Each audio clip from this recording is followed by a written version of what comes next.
Hello everyone, welcome to the first unit of our course, which is Communicating Ideas. Our focus today is on two key aspects, which are verbal and non-verbal communication. I'm Miss Hidayah and I'm here to guide you through the process of improving your communication skills. We'll start the lesson today with a brief explanation on the three categories of communication. Then, we'll look at the elements of verbal communication as well as the functions and types of non-verbal communication. By the end of this lesson, you should be able to identify the do's and don'ts in the presentation and organize a simple presentation based on given topics. Let's start by defining what is communication.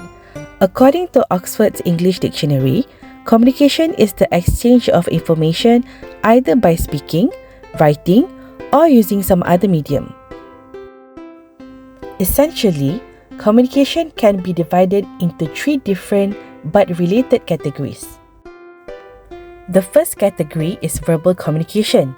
Verbal communication refers to the use of sounds and words to express yourself and to share information either via spoken or written mode. The second category, which is non-verbal communication, is concerned with the use of physical behavior, expressions, and mannerisms. This non-verbal communication can help to communicate ideas, meanings, and emotions. The last but equally important category of communication is visualizations. It refers to the use of visual aids such as pictures, chart, or infographics to represent information or data. In order to communicate effectively, you have to master all three categories of communication. Next, let's look at the four main elements of verbal communication.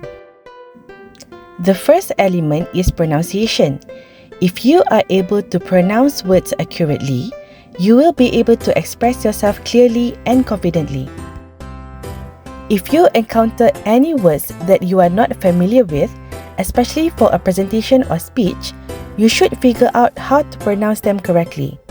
This is because incorrect pronunciation may suggest a lack of effort and may also affect the meaning of your words. The second element of verbal communication is grammar. Grammar is important for both written and spoken communication. Using grammatically correct language shows that you have good language awareness and can leave a good impression on your listeners. In contrast, if your grammar is inaccurate and you end up making too many grammatical mistakes, it can negatively impact the flow of your speech. Another important element of verbal communication is tone and pace. Your tone has to match the content or formality of your speech. As for speaking pace, if your pace is too slow, the listeners might lose interest in your speech. But if you speak too fast, they might have difficulties to understand you. You should monitor your pace by recording and listening to yourself. The final element of effective verbal communication is the use of clear and concise language. Speakers' language depends on a variety of factors such as formality of the setting, the audience, and also the topic. During a presentation, avoid technical terms or jargons that might be confusing, but if you really need to use them, always be ready to explain the words to your audience. Now that we're done with the first two parts of the lesson, let's move to functions and types of non-verbal communication.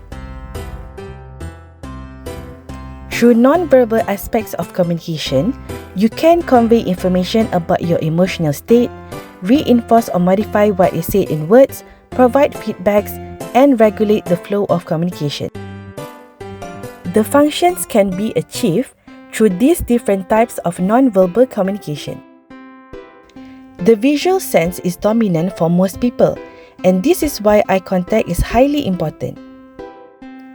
Being able to make eye contact with your listeners shows that you are confident and will make your audience feel involved in your presentation.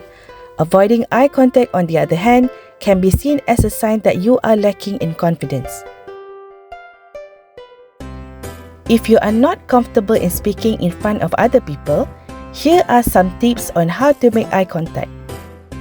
Try to put them into practice during your presentation. As your confidence grows, I'm sure you'll be able to make eye contact without any problem. The next feature of non-verbal communication is facial expressions. Facial expression can help to convey information about your feelings and emotions. They are also difficult to control. This is why, if you are nervous during a presentation, the audience can clearly see it from your face.